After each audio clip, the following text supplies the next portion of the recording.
2023 চনৰ 22 অক্টোবৰ তাৰিখে প্ৰতিষ্ঠা হোৱা মালপথাৰ সাহিত্য চৰ্চা মঞ্চৰ পৰিয়ালটিয়ে 2024 চনৰ অন্তিমটো কাৰ্যসূচী হিচাপে নৱবৰ্ষক আদৰণি জনোৱাৰ লগতে আগন্তুক ভোগালী বিহুক ওলগ জনোৱাৰ উপলক্ষে ঐতিহাসিক মালপথাৰৰ বৰভেটিৰ সমীপৱৰ্তী মুকলি পথাৰত মঞ্চৰ বিষয়ববীয়া সদস্য আৰু শুভাকাংক্ষী ৰাইজৰ উপস্থিতি আৰু সহযোগিতাত দিনতীয়া কাৰ্যসূচীৰে সম্প্ৰীতিৰ এক ভোজৰ আয়োজন কৰে। মঞ্চৰ সম্পাদক শিক্ষক জয়ন্ত মাধৱ শইকীয়াই আধৰা অনুষ্ঠানটিৰ আৰম্ভণিতে সাহিত্য চৰ্চা মঞ্চৰ হৈ এগছি অঞ্চলবাসীৰ হৈ এগছি আৰু আগন্তুক নৱবৰ্ষত সকলো বিশ্ববাসীৰ হৈ মুঠ 3 গছি বন্তি প্ৰজ্বলন কৰে।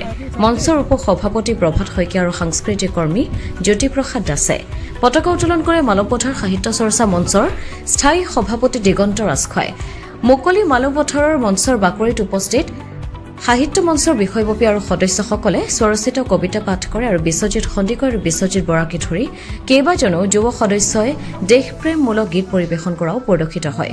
লগতে যোৱা 18 নৱেম্বৰত নতুন দিল্লীত অনুষ্ঠিত হোৱা ভাল কাৰাটে প্ৰিমিয়াৰ লীগ প্ৰতিযোগিতাত অংশগ্ৰহণ কৰি সোণৰ পদক আৰু ব্ৰঞ্জৰ পদক লাভ কৰি অঞ্চলটিলৈ গৌৰৱ কঢ়িয়াই অনা প্ৰজ্ঞান শইকীয়া, প্ৰাণদীপ শইকীয়া, জানমণি কোঁৱৰ, অবিনাশ নেওগ, আশিষ বৰুৱা আৰু ৰেতিশা গগৈক মঞ্চৰ তৰফৰ পৰা অভিনন্দনো জনোৱা হয়।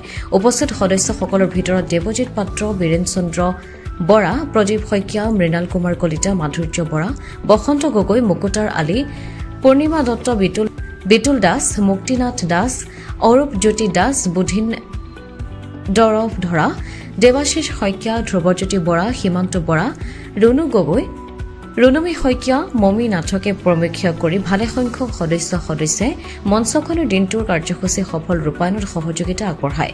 অনুষ্ঠানটিত পোহৰ লাইব্ৰেৰীৰ মুখ্য সম্পাদক মালপথাৰ সাহিত্য চৰ্চা মঞ্চৰ উপদেষ্টা অমৰ বৰুৱা উপস্থিত থাকি সুন্দৰ বাৰ্তাবাহক অনুষ্ঠানটিৰ শলাগ লোৱাৰ লগতে ক্ৰীড়াৰ ক্ষেত্ৰত মালপথাৰ যুৱক যুৱতীসকলে সফলতা লাভ কৰাৰ বাবে আন্তৰিক অভিনন্দনৰ শুভেচ্ছা জনায়।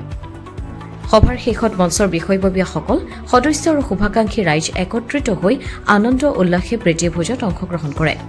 ব্যুৰ ৰিপৰ্ট, পোহৰ লাইভ 8।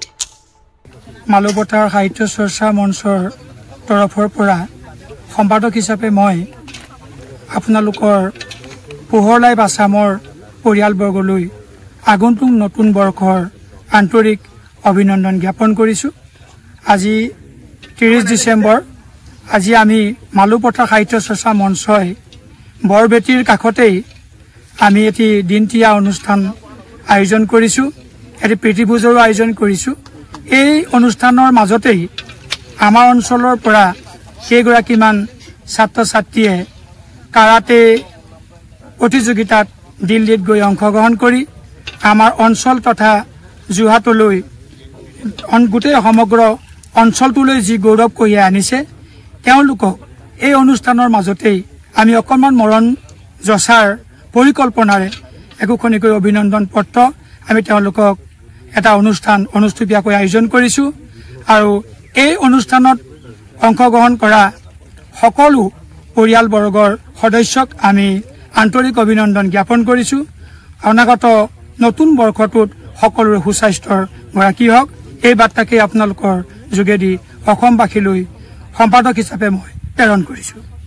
ধন্যবাদ। যোৰহাট নগৰৰ মাজমজিয়াত মুকলি হ'ল অত্যাধুনিক সা সুবিধাযুক্ত বিলাসী অতিথিশালা শ্ৰাংগিল্লা হোমষ্টে। দৈনন্দিন জীৱনৰ ব্যস্ততাৰ মাজত অকণমান সময় বা এটা ৰাতি এটি শান্তিৰ সেউজীয়া ঘৰুৱা পৰিৱেশত নিজৰ প্ৰিয়জন অথবা পৰিয়ালৰ লগত কটাব বিচাৰিছে নেকি আপুনি? তেনেহলে আহক শ্ৰাংগিল্লা হোমষ্টেলৈ। শ্ৰাংগিল্লা হোমষ্টে পৰিয়ালৰ পৰা আপোনালৈ আন্তৰিক স্বাগতম। হয়, এটা অসমীয়া ঘৰুৱা পৰিৱেশৰ লগতে আপোনালোকে ইয়াত লাভ কৰিব শ্ৰাংগিল্লা পৰিয়ালৰ উষ্ণ আতিথ্য আৰু অসমীয়া থলুৱা খাদ্য সম্ভাৰ। তদুপৰি আমাৰ ইয়াতে আছে আহল বহল আৰামদায়ক অধিক সুবিধাযুক্ত শীততাপ নিয়ন্ত্ৰিত কোঠা, 24 ঘণ্টাই বিজুলী সৰবৰাহৰ লগতে জেনেৰেটৰৰ সুবিধা আৰু শক্তিশালী চিচি কেমেৰাৰ ব্যৱস্থা,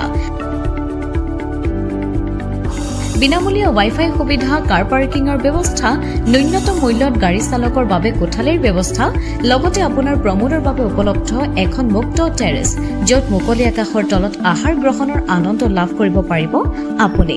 আপোনাৰ বাবে এটি সুখবৰ, আমি প্ৰথম 20 জন গ্ৰাহকলৈ আগবঢ়াইছো 30% ৰেহাই মূল্যত অত্যাধুনিক কোঠালি।